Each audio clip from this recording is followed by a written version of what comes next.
Space, the final frontier. Proud of control spending. Two Democrat senators pushing an out-of-this-world bill to spend $18 billion to lasso an asteroid. According to NASA, the mission involves grabbing a streaking asteroid with this large bag-like mechanism, then dragging it into the moon's orbit. That's where the astronauts could then explore it. But when government can't even get health care right, how could they possibly get this right?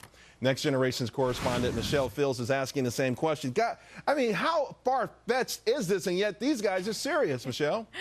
I know, it just shows how out of touch they are. Because, look, we have so many problems here on Earth that we shouldn't be worried about trying to go to Mars or trying to, explore space. We should leave that to the private sector. What we should be trying to solve is our debt crisis. We're quickly approaching $17 trillion of debt. We have over 7% unemployment. That should be our #1 priority. But what about maybe the idea is that, you know what?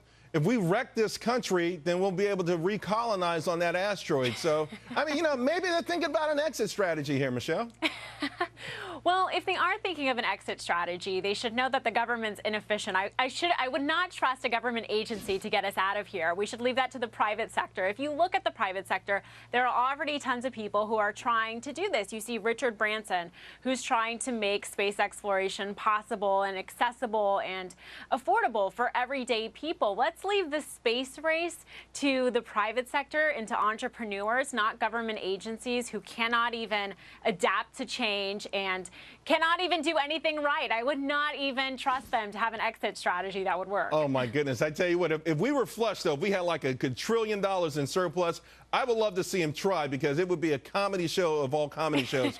but don't you think that this just shows to a certain degree how disconnected they are? Now, listen, you've got Bill Nelson, a former astronaut, and he's also down in Florida. Maybe it helps his constituents. And Jay Rockefeller, who I don't know, maybe he just never saw a spending bill he didn't like. Does it show just how disconnected these guys are from reality?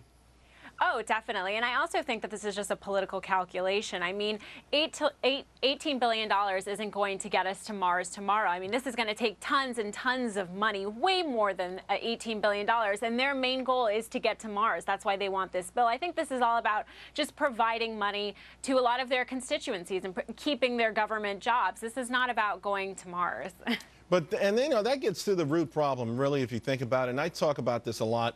At the end of the day, while we rail against these politicians, I guess it's our fault for reelecting them. As whoever brings home the bacon, whoever can go to D.C. and loot the joint with crazy ideas like this, they get rewarded. It's all about keeping their job. That's their #1 priority.